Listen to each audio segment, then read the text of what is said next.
پاکستان تحریک انصاف کی core committee کا اجلاس ہوا اور کور کمیٹی اجلاس میں تمام رہنما شریک ہوئے اور اس میں جو نیا تازہ دم خون تھا وہ بھی آئے کور کمیٹی میں.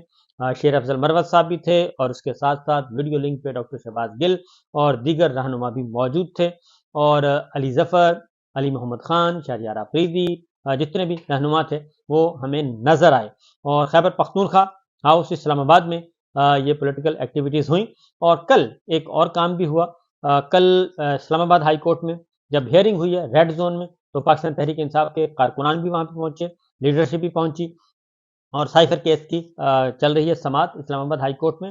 عمران خان صاحب اور شاہ محمود قریشی صاحب کی اپیلیں ہیں تو اس میں کارکنان نے بھرپور طریقے سے شرکت کی، نعرے بازی بھی کی، وکلا نے بھی کی. تو کل پہلی دفعہ یہ ہوا ہے کہ کوئی مقدمہ درج نہیں ہوا پاکستان تحریک انصاف کے خلاف، ورنہ کاروائی بہت پہلے سے ایف آئی آر تیار ہوتی تھیں، بس صرف اشارہ ہونا تھا کہ یہ ایک مقدمہ اور کر دیں تو ہو جاتا تھا. بہرحال کل ایسا نہیں ہوا. اس کے ساتھ ساتھ علی امین گنڈا پور اور عمران خان صاحب کی جو ملاقات ہوئی ہے طویل دورانیے کی، اس ملاقات کے بعد حالات و واقعات کوئی بہتری کی طرف جانے کے امکانات بڑھ گئے ہیں. اور معاملہ یہ ہے کہ کور کمیٹی کے اجلاس میں کل ایک تو جو اختلافی امور تھے وہ ڈسکس کیے گئے اور یہ طے ہوا کہ اب جو پاکستان تحریک انصاف کے رہنما ہیں وہ انڈیویجلی اپنی ذاتی رائے کا اظہار کم کریں گے اور پارٹی پالیسی کو لے کے آگے بڑھیں گے.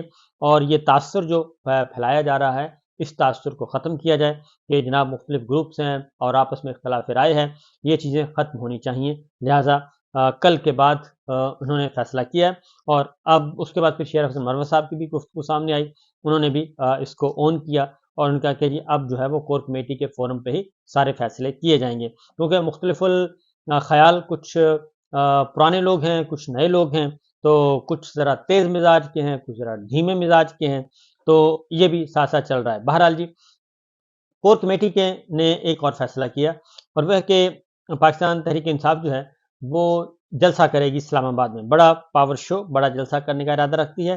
پہلے تھا کہ 23 اور 24 مارچ کی درمیانی شب، لیکن 23 مارچ کو میرا اپنا خیال ہے کہ اسلام آباد میں نہیں ہو سکے گا.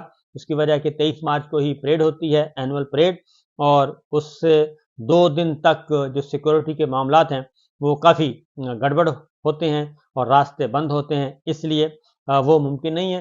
3 جگہوں پہ البتہ پاکستان تحریک انصاف جو ہے وہ جلسہ کرنا چاہ رہی ہے اور اب نئی تاریخ جو ہے وہ 30 مارچ ہے، 30 مارچ، اور اس تاریخ کے لیے جلسے کا اہتمام کرنا چاہ رہے ہیں. اس میں ڈی چوک ہے اور پھر پریڈ چوک ہے اور اس کے بعد F9 پارک ہے.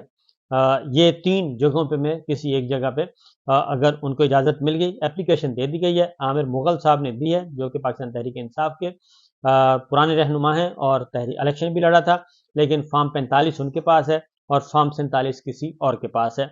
تو انہوں نے اپلیکیشن بھی دے دی ہے اور اس پہ بات اب انتظامیہ سے بات چیت جاری رہے گی.